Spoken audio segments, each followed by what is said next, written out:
بسم اللہ الرحمن الرحیم، السلام علیکم ورحمۃ اللہ وبرکاتہ۔ آج ہم پڑھیں گے سورۃ البقرہ کی آیت نمبر 56 اور 57، 56 اور 57۔ شروع کرتے ہیں۔ بسم اللہ الرحمن الرحیم۔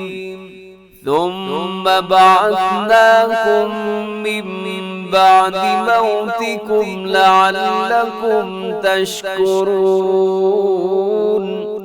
آیت 56 اس میں دیکھیے گا، سب سے پہلے ثم، یہاں میم مشدد ہے۔ میم مشدد ہو یعنی میم کے اوپر شد ہو اور نون کے اوپر شد ہو تو وہاں پر غنہ کیا جاتا ہے، آواز کو ناک میں لے کے جانا ہے۔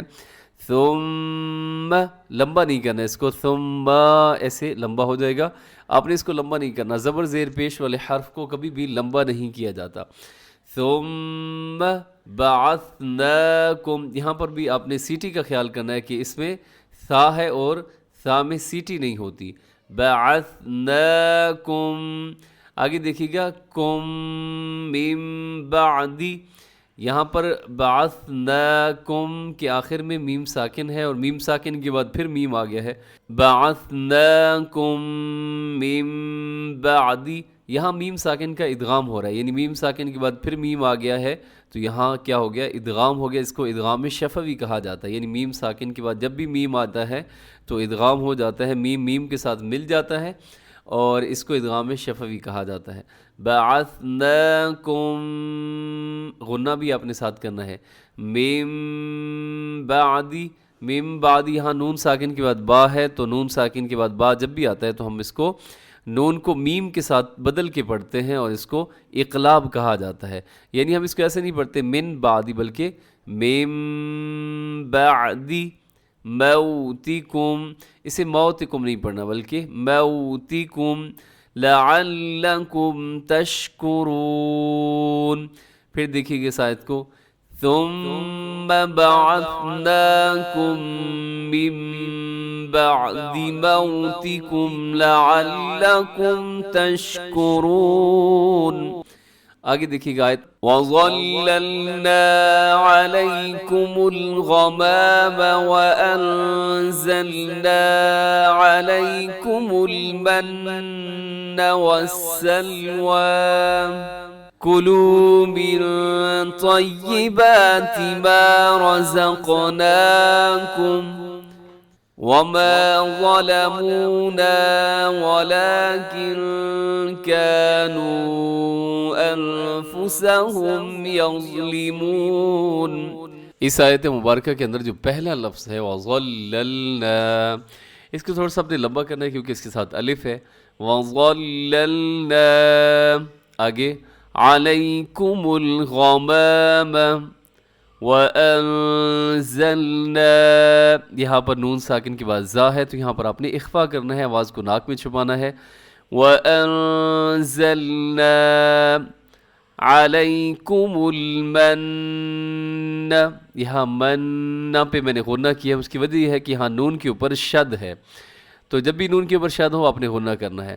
عَلَيْكُمُ الْمَنَّ وَالسَّلْوَىٰ، وَالسَّلْوَىٰ، مضبوطی کے ساتھ آپ نے اس کو ادا کرنا ہے۔ آخر میں طا کا جو وقف نظر آ رہا ہے آپ کو رموز اوقاف میں سے، تو آپ نے یہاں پر وقف کر دینا ہے، اور وقف میں اور وصل میں یعنی ملا کے پڑھنے دونوں میں آپ نے ایک جیسا ہی پڑھنا ہے اس کو، وَالسَّلْوَىٰ، اور وقف میں بھی وَالسَّلْوَىٰ، آگے نئے سانس کے ساتھ کلو من طیبات، من طیبات، یہاں نون ساکن کے بعد طا ہے تو یہاں پر بھی اخفا ہو رہا ہے۔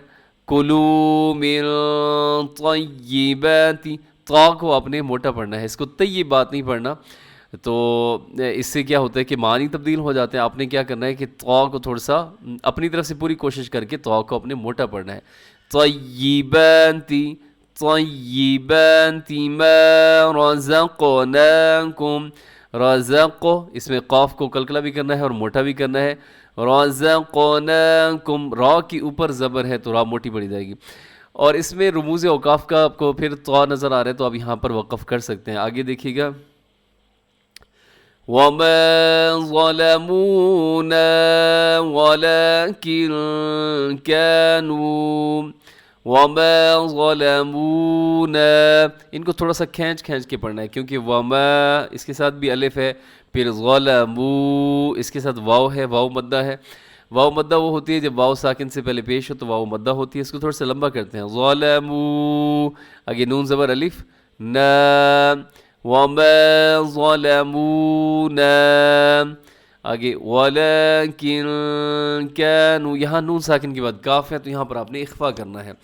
ولیکن کانوا انفسہم، کانو اس کے اوپر جو ہے وہ چھوٹی مد ہے جسے مد منفصل کہا جاتا ہے، تو اس کا مد جائز بھی کہا جاتا ہے.